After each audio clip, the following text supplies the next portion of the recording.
સુરત શહેર સહિત સમગ્ર દક્ષિણ ગુજરાતમાં મેઘરાજાએ વિધિવત રીતે પધરામણી કરી છે. ત્યારે ગતરોજ મોડી રાત્રિથી આજે સવાર સુધી ધીમી ધારે મેઘસવારી રહેતા શહેરના કેટલાક વિસ્તારમાં પાણી ભરાયા હતા. તો સવારના સમયે નોકરી ધંધે જતા લોકોને પણ ભારે હાલાકીનો સામનો કરવો પડ્યો છે.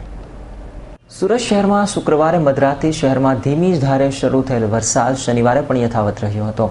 શનિવારે પણ સવારે વરસાદ વરસતા કામ ધંધે જતા લોકોને ભારે હાલાકી ભોગવવી પડી હતી. તો શહેરના કેટલાક વિસ્તારોમાં પાણી ભરાઈ જતા લોકોને ભારે હાલાકી ભોગવવી પડી હતી. તો શહેરમાં કોઈ પણ સ્થળે વરસાદી પાણી ભરાશે તો ઝોનલ અધિકારીની જવાબદારી નક્કી કરાઈ હતી. તેમ છતાં ચોમાસાની શરૂઆત પહેલાની વરસાદી ઝરમરમાં તમામ ઝોનની પોલ ખુલ્લી પડી ગઈ હતી અને કામગીરી કાગળ પર થઈ હોવાનું પ્રતીત થયું છે. તો પાલિકાની મુખ્ય કચેરીની બહાર નવી એનેક્સી બિલ્ડિંગ પાસે વરસાદી પાણી ભરાયું હતું. જોકે પાલિકા દ્વારા વરસાદી પાણી ન ભરાયું હોવાનો દાવો કરવામાં આવ્યો હતો. તો શહેરમાં વરસાદને પગલે જુદા જુદા વિસ્તારમાં 6 જેટલા ઝાડ પડ્યા હોવાના કોલે ફાયર બ્રિગેડને દોડતું કર્યું હતું. Bureau report S9 news, Surat.